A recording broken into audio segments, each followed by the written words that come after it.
Hey, what's up, everybody? Tim Albrecht here, and welcome to this week's episode of the Ask a YFP CFP segment of the Your Financial Pharmacist Podcast, where we feature questions from you, the YFP community, to be answered by one of our very own fee-only certified financial planners. Please note this podcast is intended for educational purposes and should not be considered financial or investment advice, as we do not know all the variables to one's personal situation when answering a question. Before we jump into today's question, a shout out to our extraordinary YFP financial planning team that makes this segment possible. Your Financial Pharmacist offers fee-only comprehensive financial planning services that are customized to the pharmacy professional. So whether you want to pay off your student loans, make the right investment decisions, or simply build a solid financial plan, we'll help get your income working for you rather than the other way around. You can learn more by visiting yfpplanning.com. Again, that's yfpplanning.com. Okay, this week's question comes from Ansley in Cincinnati, Ohio. Hi, this is Ansley from Cincinnati, Ohio. I have a question regarding, moving 401k funds. I've recently been laid off from Walgreens, my employer, for a while, and I have a little over $30,000 in my 401k, the majority going to a target date retirement fund. Looking over my severance paperwork, it seems like I can let that sit or somehow convert that into an IRA or wait until I have a new employer with the 401k and contribute that way. So just wanted to get your thoughts and see if you had any suggestions or what to consider. Thanks. Thank you, Ansley, for submitting your question to be featured on this week's Ask a YFP CFP segment of the Your Financial Pharmacist Podcast. Tim Baker, what are your thoughts? Yeah, so first I would say, Ansley, sorry to hear about the layoff. Right now, tough time with, everything going on in the economy. So, hopefully you land back on your feet and find another job here soon. It is a great question. Anytime that you are, potentially leaving an employer, I often work with a lot of clients that'll say, hey, I have these three 401ks that I've been kind of collecting over the course of my career. And, I'd like to be able to figure out what is the optimal, thing to do with them. So really, you really have four main options when you're in this situation. The first option, which is the probably the least advisable, would be to cash it out. You take that $30,000, you pay the tax and the penalty on that, and use it to live. And that typically is not advisable just because of the haircut you take on the $30,000 that's there.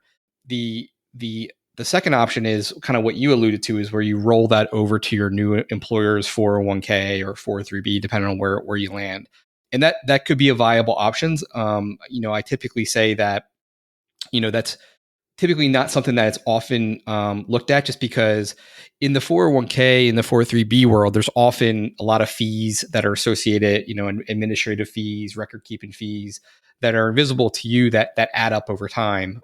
So if you can get that really into the IRA world, which is really option three, that can be advisable. So that's really option three, is to, instead of rolling over to your new employer 401k, is actually to roll it over into an IRA that you manage yourself. And typically in the IRA, this is not a taxable event. So similar to option two, where you roll it over to a 401k, you're basically just, moving money from one bucket to another, and there's no taxes to be paid. Typically in the IRA world, you typically have a wider investment selection. So I always talk about in the 401k, 403b, you basically have the toys in the sandbox that the 401k provides. The fees are typically less, but there's a caveat there that I'll kind of circle back to. You don't have the record keeping fees and those types of things. And, potentially there's lower cost options like investment options there. The big downside of that is, what some people don't consider this, is that you lose creditor protection. So 401ks are protected in bankruptcy against claims from creditors, where it's IRA protection from creditors really varies by state. And, there's limits in bankruptcy protection. You lose the access to loans. So right now, Ansley, you could take up to $15,000 against that $30,000 balance as a loan and pay it back. So you lose that. And those are really the main issues. And then the last but not least, is you could potentially just leave it in the 401k at Walgreens. So cash it out, roll it over to a new employer 401k, roll it over to an IRA that you manage, and then potentially leave it.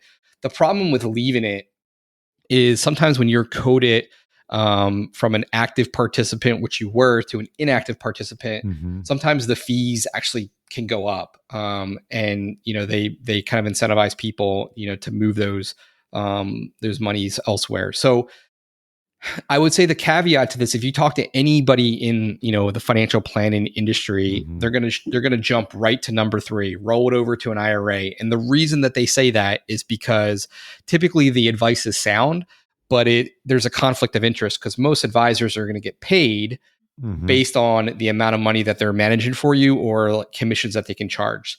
So, hey, Ansley, we'll charge you 1%, 1.5%, roll over the 30,000, and we'll manage that on your behalf. So, although the advice is typically sound, it's sound. The advice is conflicted because, again, the advisor is kind of acting, with his own interest or her own interest in mind as well.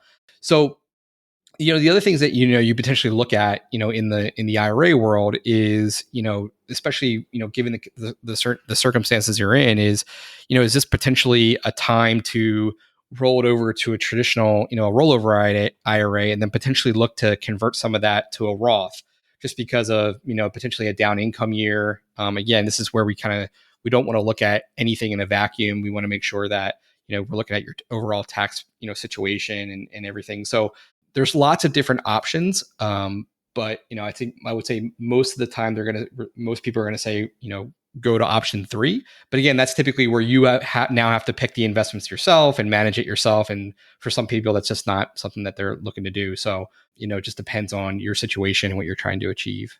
Yeah, good summary and overview, Tim. And I think a good reminder, and you hit this home well, is that it doesn't mean that third option won't be the best option. Often we see that to be the case, but you should always be cognizant of any conflicts that may come in the advice, and just do your homework to make sure that is in your best interest. So thank you, Ansley, for submitting your question, and as a small thank you for doing so, we're going to be sending you a super comfy YFP t-shirt. And to those listening, if you'd like to have your question featured on a future episode, please go to yourfinancialpharmacist.com/ask YFP or shoot us an email at info@yourfinancialpharmacist.com. Have a great rest of your day.